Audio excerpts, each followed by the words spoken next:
For many women in rural parts of Ethiopia, grinding flour is a way of everyday life. You'll see them bent over huge stones, crushing wheat and seeds, often by hand. And sometimes their young children, babies, are there with them. A scene quite possibly like that was thrust into chaos and carnage on Monday when, according to multiple reports, an Ethiopian airstrike struck a mill in one Tigrayan town. Aid workers say at least 17 people, mostly women grinding flour, were killed and dozens were wounded. Another airstrike on Saturday in the town of Dedebit purportedly hit a camp for displaced Ethiopians. It killed 56 people and wounded dozens more, including children. Monday's bombing happened on the very same day that US President Joe Biden spoke with Ethiopian Prime Minister Abiy Ahmed and urged him to negotiate a ceasefire. And as he's done many times before, Abiy downplayed the crisis, tweeting that, among other things, the two leaders discuss bilateral relations and cooperation. Meantime, aid workers whose lives are also potentially endangered every single time there's some kind of air assault are struggling to treat survivors when the smoke clears. And those aid workers are up against some of the worst challenges, like severe fuel, cash and supplies shortages across the region. Joining me live now is Steph Dujarric, spokesperson for the UN Secretary General. Stefan, thank you so much for being with us.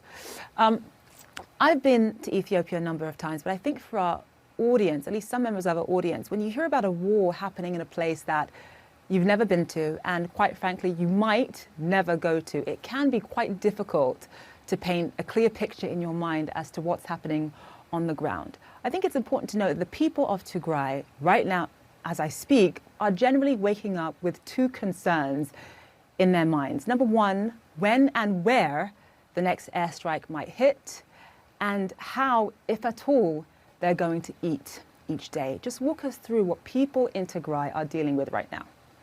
Well, what we're seeing now in Tigray is one of the most constrained humanitarian crises in the world. We have over 5 million people, that's 5 million men, women and children who are in dire need of humanitarian assistance, who need help to get food on the table, to drink, for life's basic necessities.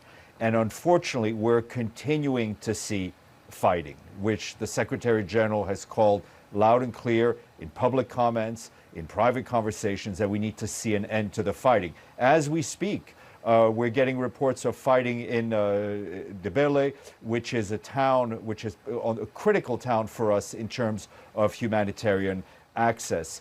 We don't have the tools that we need to help those more than 5 million people currently. And that is a tragedy for the people of Tigray and for all the people of Ethiopia who need humanitarian assistance. Yeah, as you talked about, obviously you work for the Secretary General, you work for Antonio Guterres. You've talked about the fact that, yes, he's called for both sides to end the fighting. He's also called for the central government to allow humanitarian access into the region. As I've talked about in this program many times before, we don't really get a sense that Abiy Ahmed is listening to either the UN or the United States or any kind of other sort of international mediator. The people on the ground in Ethiopia, many of whom are very vocal on Twitter, often say to me that they don't want outside influence. They don't believe that it's anyone else's business what is happening on the ground in their country. How much harder does that make your boss's job? Look, frankly, these days my boss's job is rather challenging, to put it mildly. But I think, it's not just him. The UN and Antonio Guterres, Secretary General, is working hand in glove with the African Union. He is in constant contact with the former Nigerian President Obasanjo, with the President of Kenya, Uhuru Kenyatta, and others who are, and Musa Faki, the head of the African Union, who are critical because we strongly believe regional institutions need to take the lead. And so we're there trying to facilitate and support also what the African Union is doing. So the crisis in Ethiopia is extremely complex. There's a political crisis that we believe Ethiopians need to move together towards a dialogue to find the solution to this political crisis. We saw recently a release of political prisoners. For us, there is an immediate humanitarian crisis. In your introduction, you talked about fuel.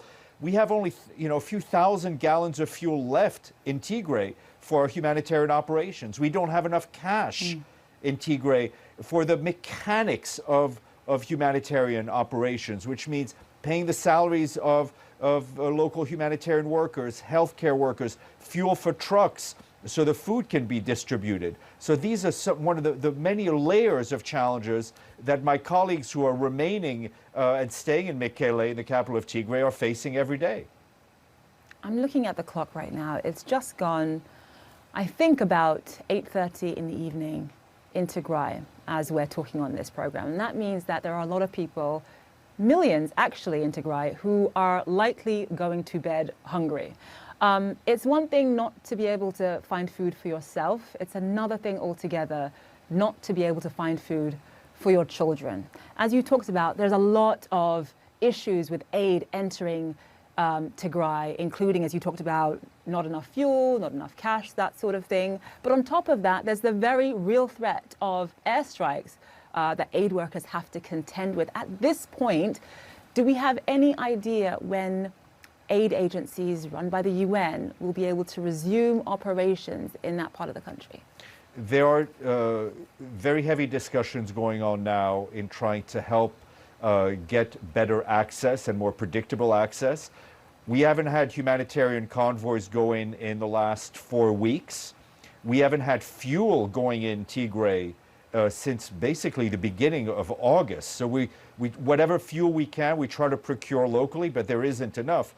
And just so people understand, the fact that we don't have fuel, of course, means that we're limited in putting food on trucks to go out and distribute it. But it also means that there's a lot of areas that we haven't even been able to access and where we haven't been able to assess what the humanitarian situation in those areas. So there are a lot of unknown unknowns that we're not able to deal with at this time because of the fighting that's continuing.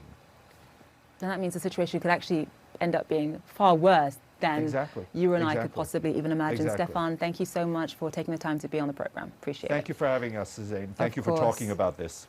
Of course.